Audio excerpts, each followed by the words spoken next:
All right, welcome back to the show, ladies and gentlemen. Our guest tonight has been a fixture on the airwaves of Rhode Island television for over 20 years.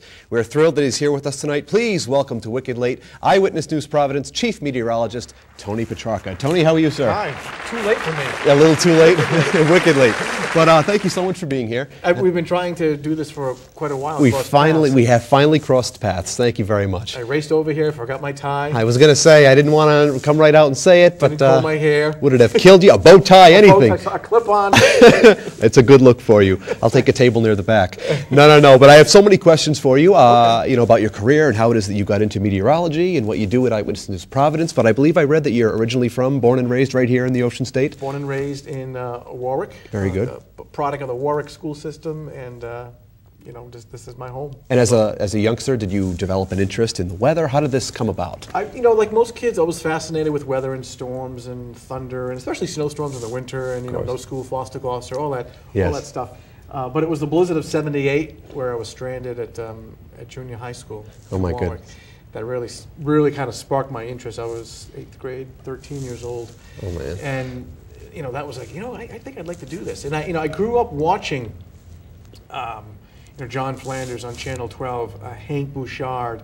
I have to mention the competition. Sure. You know, John Giorgi. You know, grew up watching and said, you know, and Harvey Leonard. And I said, oh, you know, I want to do that. Art Lake, rest in peace. You know, yes. And he said, I want to do what these guys are doing. Right, right. So after high school, I went to weather school in Vermont to study the meteorology. No, I think I read, not to get too far ahead of ourselves, but that as a young child, you would track the hurricanes in your house on your door and stuff like that. You were this into it at a young age. You had developed such a fondness for this type of stuff. You know, because back then there was no 24-hour weather channel, right, and you know, getting weather on the internet. You just look out a window and on your phone and. So yeah, I kind of this like weather wall at home, and you know, back then there was only, you know, 2 newscasts in the evening, the 6 o'clock and the 11 o'clock news, and you know, I'd stay up and watch and kind of jot things down. And then after when I finally went to weather school, I didn't realize just how hard it really was. Right. I just thought you went outside and all right. But there's really a science to it. Oh then. my There's so many things, so many factors at play. And you know, a lot of technology, and you know, as you know, it's not an exact science. Obviously, you know, it's a lot like medicine, where we've made great advances, but it's not 100% perfect. Sure. But you know, we're doing much better than we did years ago. Certainly. And then after college, did you go straight to Eyewitness News? Or? Well, I worked in Burlington, Vermont, for a couple of months while I was still at school at Linden. So I was still a student, and I would drive to Burlington, Vermont on the weekends to do the weekend weather, and then drive back. The chicks must have been all over you. Oh.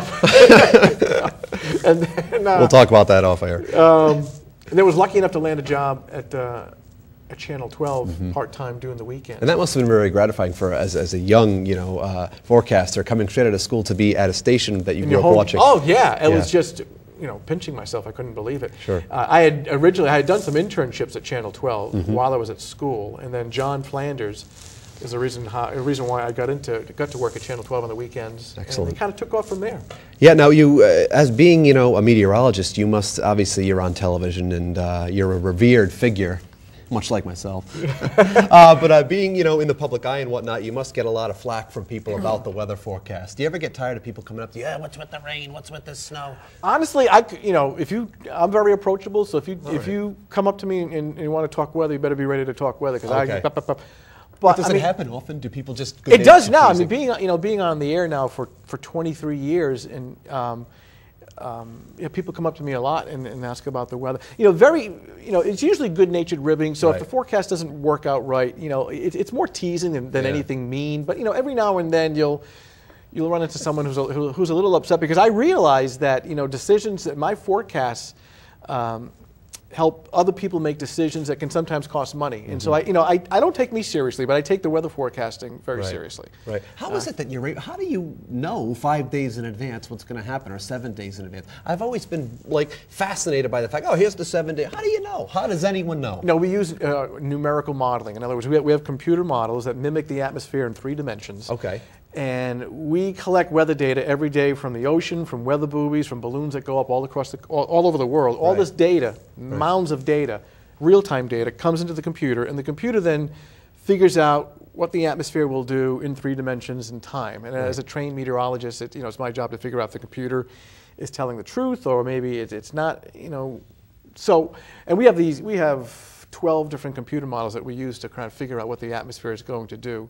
So based on experience and past episodes, we try to figure out, what the atmosphere will do. Right. It's just, I know nothing, obviously, about this topic, so it's nice to have you explain it to a layman, if you will. Now, something I'm fascinated by, too, is the fact that you go out regularly to elementary schools and you talk to the kids. Now, and I mentioned this earlier in the show that when I was in 5th grade, you came to my class, and I was the wise guy that I think you told me to go forecast myself before you threw me out. No.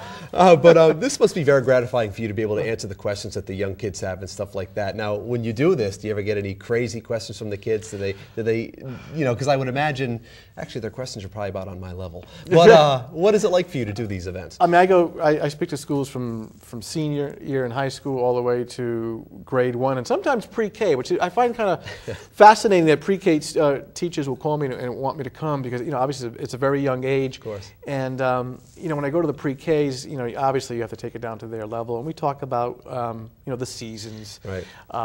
Weather safety and stuff like that. But at that age, there'll be a group of children right. crying. Another group would have fallen asleep. Right. And then all the questions are never weather related. It's like, what's your favorite food? Exactly. Do you have a girlfriend? What kind of car do you drive? How old are you? Actually, that's my next question. How late do you get to stay up at night? When do you have to go? It's hilarious. It's so much. It's and that's just the teacher. Yeah. And then what we'll do is they'll either make artwork or we'll take their picture and we'll show it on the air. And of course they'll give me a T-shirt and we'll show it on the air. And they're all excited. And but yeah, it's a lot of fun. I remember because when you came and you were visiting my class, I remember we got to watch you later that day or whatever. At night. Yeah. And you were on the New News at the time, way back in the early '90s or whatever. All right. And it was really fun because hey, he's mentioning us, and so that must be nice for the kids, and it must also be nice for you. Does it ever happen when some of those youngsters maybe are inspired by you to go into the weather business? I'm glad you brought that up because there are probably 5 or 6 students who have either graduated from college studying meteorology or are in the meteorology program right now, and they will say, hey, you know what, you came to my school, right. and you sparked my interest in weather, and I took it a step further, and now I'm going to college to study weather, or I'm in high school right now, but I'm thinking of going to a weather school. Can you help me out? And that just floors me. Yeah. I'm just like, wow. Yeah, and that kind of an impact. Yeah, and I still keep in touch with some of these students. They'll have questions, and it's a tough program. The degree in meteorology, the Bachelor of Science degree in meteorology, it's a lot of work. I didn't realize just how much work it was going to be. There's a tremendous amount of math, calculus. Oh my goodness. Calculus, physics, and yeah. But I always thought the weather was just controlled by the government. I don't know, Tony. That's what I would blame it on the government. Well, they may be doing that down the road. But now, talk to me a little bit. You mentioned you touched on his name earlier, Art Lake. Yeah. The Rhode Island icon. Recently passed away. Did you have any interactions with him over the years? I did. Talk about a household name and a sweet guy. And last time I was with Art, it was in a situation like this. It was a local cable access show. Myself, Art, and I forget who the other meteorologist was, and we were talking weather. Sure. And I would see the other meteorologists at fundraisers and things like that. Mm-hmm. And yeah, real class act. Yeah. Quite a loss just for the entire broadcasting community here in our state. It is. And it was nice to see the other stations paying tribute as well. Sure. Yeah. Well, Tony, I can't thank you enough for taking the time. Oh, it's over already. I know, it flies by. You've been that good. You've been that good, I don't my get friend. to sing or do anything. I had a stand-up routine, no? Oh, really? No. We'll bring you back. We don't want to bump Larry King, so we've got to get you out of here now. But thank you so much for your time and continued success at Eyewitness. I want to come back. Absolutely. We'll put you in a cameo. Tony Petrarca, ladies and gentlemen, Chief Meteorologist for Eyewitness News. We'll be right back after this.